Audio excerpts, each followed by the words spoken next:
Wakazi wa Bamburi, Kiembeni na Ugatuzi waliungana na kufanya maandamano ya amani wakipinga hatua ya baadhi ya wakaazi wa Blue Estate eneo la Kiembeni wanaopinga ujenzi wa shule mpya inayotarajiwa kuwa nyongeza ya shule ya msingi ya Kiembeni. Sisi hapa Kiembeni tunataka shule ijengwe. Pale Kiembeni primary watoto wamekunjana hata wakai vizuri, wamekaa vibaya sana. Kwa hivyo shule zijengwe. Mradi huo ulioanzishwa na mbunge wa Kisauni Mheshimiwa Rashid Bedzimba ulitarajiwa kuanza rasmi, lakini ulisimamishwa kutokana na mvutano uliotokea eneo la mradi. Nimekuja kujiunga na wananchi wenzangu kupigania haki ya pale. Tulisema ya kwamba chochote ambacho kinahusiana na wananchi lazima mwananchi akipate. Bamburi! Wakazi wanaounga mkono mradi huo wamesema kuwa shule ya msingi ya Kiembeni imezidiwa na idadi kubwa ya wanafunzi, ambapo baadhi ya madarasa yana zaidi ya wanafunzi 200, hali inayorudisha nyuma ubora wa elimu.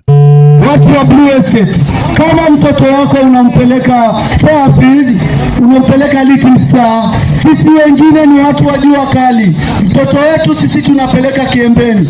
Kiembeni ni mahali padogo. Wamesisitiza kuwa ujenzi wa shule mpya utasaidia kupunguza msongamano, kuboresha mazingira ya kujifunzia na kuongeza fursa za elimu kwa watoto wa eneo hilo.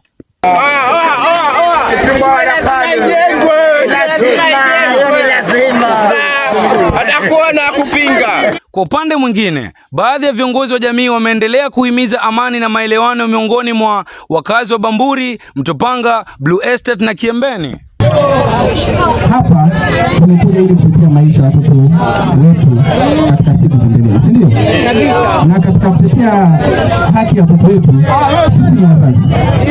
Na katika kuwa wazazi, tulionelea uchungu wa kile ambacho watoto wanapitia, ndio maana tukaomba tujenge shule, si ndio? Mimi kama kiongozi wenu, 100% nataka shule ijengwe hapa.